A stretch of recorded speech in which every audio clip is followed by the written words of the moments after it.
Robson, eu estou vendo aqui no seu livro que você estabelece aqui alguns motes de publicidade, aonde é maior o efeito visual, auditivo e o sinestésico. Você pode dar um exemplo do visual?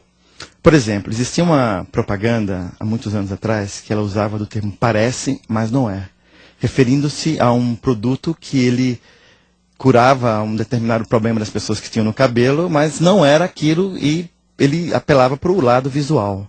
Para o lado sinestésico, por exemplo, nós temos uma propaganda excepcional que falava assim, é fresquinho porque vende mais ou vende mais porque é fresquinho? Isso porque é do Tostines. Isso, ele usava o quê? Uma palavra de ação, sensação, a palavra fresquinho, que é um gosto, ele acionava. Você ouvia isso, você ouvia o barulhinho.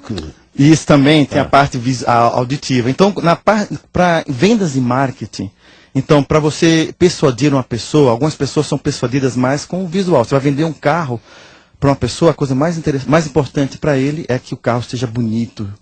Para outros, é a sensação de dirigir aquele carro. Então, você vai falar para ele, experimente a sensação de dirigir esse carro. Você está do lado sinestésico. Isso. Ou quando você está dirigindo, escute o barulho desse motor, como é suave. Ou, também na parte visual, veja como esse carro é bonito. Sim. Agora, pode haver uma combinação dos três fatores na hora da venda de um determinado produto? Sim. Porque nenhuma pessoa divide igualmente os três canais de comunicação simultaneamente. Então você pode usar os três, porque quando você vai dar uma palestra em público, você sempre vai ter lá pessoas que são predominantemente auditivas, visuais e sinestésicas. Então para um bom palestrante e orador é muito importante ele usar os três canais de comunicação, usar vocabulário desses três canais de comunicação. Entendo. Bom, então isso, você está nos explicando, isso então influencia na venda. Agora, como é que eu vou conhecer a pessoa para a qual eu estou usando esses três canais de comunicação? O auditivo, o visual ou o sinestésico? Existem muitas pistas. Uma delas é pelo vocabulário que eles utilizam. Entendeu? Se eles usam palavras visuais, eles vão usar palavras, veja como isso é bonito. Se são auditivos, isso soa bem para mim. Se é visual, isso faz sentido para mim. Se você perceber aqui no meu livro, nós vamos ter aqui um gráfico. Aqui, são essas questões, esses gráficos dos olhos, né? Isso, dos olhos. São representações do globo ocular, que significa, por exemplo, eu tenho aqui VC, significa visual construído. O visual construído é quando ele está construindo imagens. Ele está acessando o canal de visual de construção. Ele está olhando para a direita, para cima. Então isso é muito sutil. Sim, agora, então, eu sou capaz de perceber isso numa pessoa? Sim. Eu sou treinado para perceber isso? Isso não é adquirido de um dia para o outro. Sim, é algo que você... Porque não é apenas isso. É várias coisas também que colaboram com isso. O vocabulário dele, a maneira como ele fala, o gesto que ele faz, revela muito daquela pessoa. Sim. Então, mas, Robson, deixa eu te perguntar uma coisa. Mas quando a pessoa entra para comprar alguma coisa, ele tem muito pouco tempo de contato com ela. Né? Porque um carro, sei lá, mesmo para comprar um carro, você não fica mais de meia hora lá na revendedora. Então, não é muito pouco tempo para o vendedor estudar bem o seu, vamos dizer, o seu público-alvo? Bom, deixa eu responder para você. Essa é uma excelente pergunta. Existem vários tipos de vendas. Existe aquela venda que é a venda consultiva, que às vezes demoram de 3 meses a 1 ano. Existe também essa venda que eu chamo chamado varejo. Sim. Então, o que é que acontece? Essa aqui é de impulso? Naquela venda que o vendedor tem pouquíssimos segundos para estabelecer um relacionamento de confiança com o cliente que vai entrar. Sim. Então, por exemplo, vamos dizer, nesse caso, que um cliente entra na loja, ele está olhando um determinado produto. Então, o que é que o vendedor hábil pode fazer? Ele pode, vamos dizer que ele está numa loja de roupa. Ele fala assim, senhor, seja bem-vindo à minha loja, você gostaria de sentir esse tecido? Gostaria de provar ele? E porque ele está olhando para aquele item que está sendo exposto. Então, uma coisa muito importante, ele, naquele momento, não colocar nenhuma pressão, nenhum impulso, porque vendas tem que ser algo fácil, tanto para o vendedor quanto para o próprio comprador. Temos que facilitar para ele. Então, uma das coisas muito importantes que a programação neurolinguística ensina é como estabelecer um relacionamento de confiança e como fazer o cliente se sentir à vontade.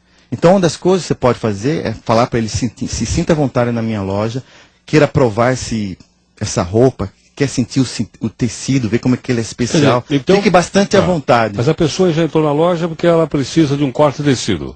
Sim. Aí ela entra na loja e identifica o corte de tecido. Não é? Certo.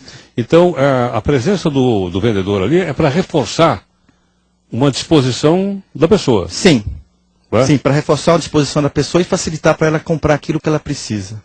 Entendo. Mas essa venda, por exemplo, algumas lojas, tipo C&A, Sim. onde eu não tenho vendedor lá, eu entro lá, escolho, pego, levo lá no caixa, pago, vou embora. Ótimo.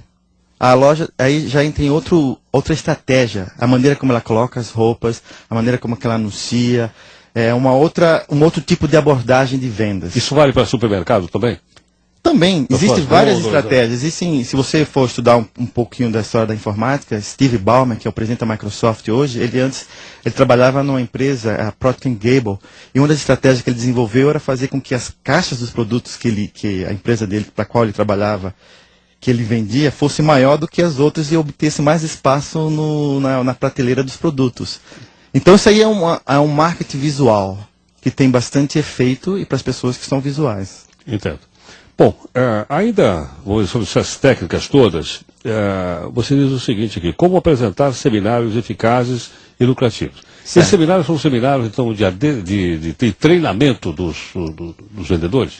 Bom, deixa eu explicar um pouquinho sobre marketing de seminários. Uma das maneiras mais eficientes hoje de você apresentar os seus produtos e suas ideias é você apresentar para um máximo de pessoas possíveis.